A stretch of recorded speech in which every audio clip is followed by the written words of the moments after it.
The Minister of Communications and Digital Technology, Malatsi, will later this morning brief the Portfolio Committee on Communications and Digital Technologies in Parliament on the department's draft policy directive relating to the Equity Equivalence Investment Programme and applications for licensing in the ICT sector. Now, this after an intent to issue the proposed policy direction for public comment within 30 days was published by the department last week.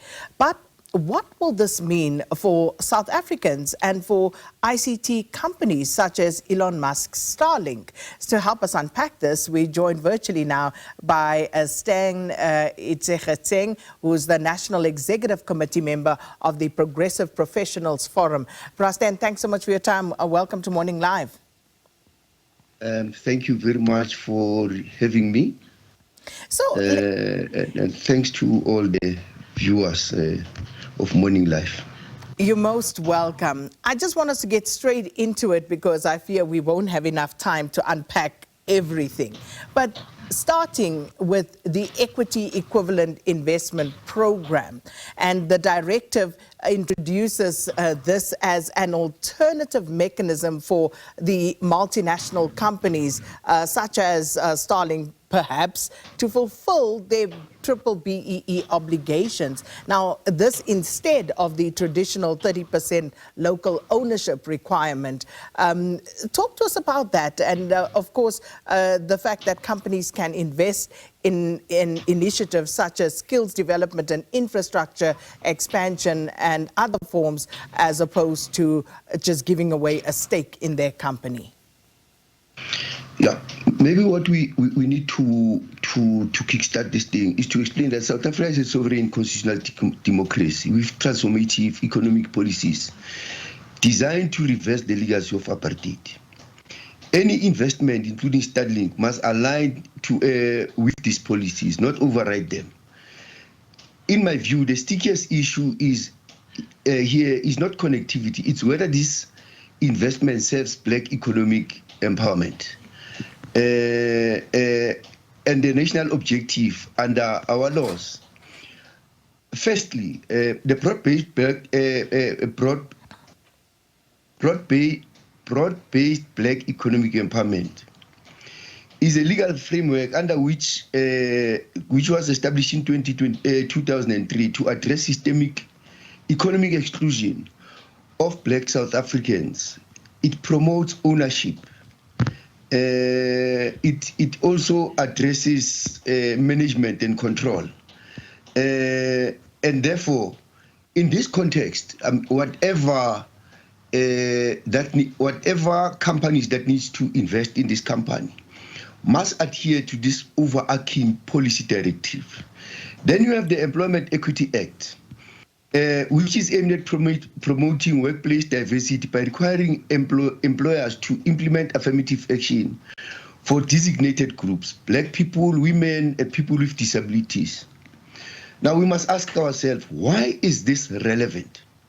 StarLink would need to comply with employment equity obligations when hiring local. No foreign operator should be exempt from this. I mean, my understanding is that the technology must not be allowed to become whites only or foreigners only enclave. Employment equity ensures representation and dignity in the workplace for South Africans. Now, what is quite interesting is the Electronic Communications Act. It governs electronic communication services spectrum, licensing and infrastructure sharing, and transformation obligations in the ICT sector.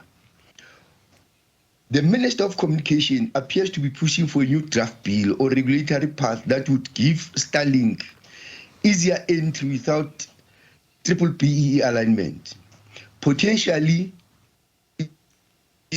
wanting to sidestep ICASA and the TTI.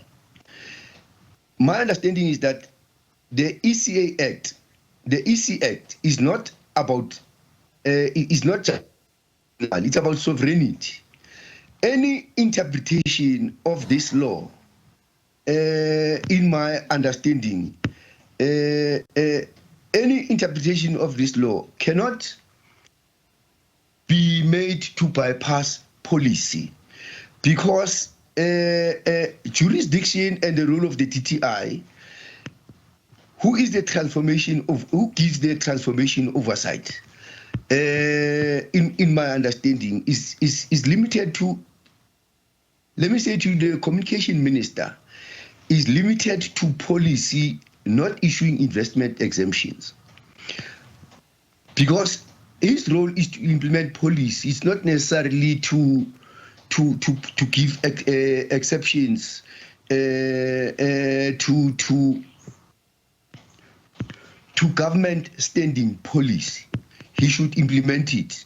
The TTI, which is the minister of TTI, which is Pakistan in this instance, is the one that has policy changing mandate and jurisdiction. I find the minister here trying to bypass policy. I find the minister here trying to reverse the gains of BEEE that are standing. And by the way, StarLink is not the beginning and the end. It is not the only company that has this breakthrough ICT technology that is coming. There's many. I mean, I know of more than 10 or so. I know of one that is already operating here in the country. Now, if you want them to come in, we must justify the reasons. The first reason is that they must come in because that technology will assist us with what we call pollution, site pollution. I mean, we see cables running all over the show. We see trenches being dug. We see vandalism on the trenches that have been dug to try and give service delivery to the people, including the much needed ICT services that are there. Now, in this particular context, you then say, but this is a very good initiative and a very good system that we need in this country to minimize vandalism, to create a better environmental pollution minimized in the country, in the sense that you won't see cables going up and down. But it also assists us to give infrastructure to informal settlements, to give infrastructure to rural areas without much investment rollout of this infrastructure, because all you do is prescribe this thing is on the satellite, and it does not have a barrier into what you call this thing, speed of rollout. Stan, if I can come in here, what Yes. would this mean potentially for other players in the ICT sector, you know, the network companies who are already operating in South Africa, who've had to abide by the rules that are in place? What would this mean for them? Yeah, well, that is our biggest cry, because they are currently adhering to the standing rules and regulation. Now, this minister, because he has an inclination to bring an American company that belongs to a South African-born person, Elon Musk here, is trying to bypass and please the Americans by bringing a policy that will really push them out of the market. Now, you know, I was speaking yesterday on radio, and I was explaining, I live in Diepkloof. I know a young boy here who is running his own Wi-Fi operation. Once this thing comes in, the tech giant is going to push him out. He'll be out of business. The people employed will be out of employment. Of course, let innovation that we so much need must not come to actually destroy the business of South Africa and then bring colonization of a special kind in the form of technology. I mean, having an erratic president like Trump, who shoots from the hip, anyway. They will steal data from our country. They will use it against us. He is doing it globally everywhere. America is doing it globally everywhere. So we've got a company that is specializing in this thing. We've got Chinese companies that are specializing in it. In fact, the Chinese technology is much more advanced than the one that Elon Musk is using. Why are we crying foul? Simply you know, to the assertion that you just made, people would say, but are you able to back that up? Do you have the proof that that is actually happening, that our data is being mined or stolen, as you said, through such means? Well, you know, you don't have to be a rocket scientist to understand this thing. Let me give you a typical example. I mean, with the internet, Google is having all data information across everywhere, because where is this data saved?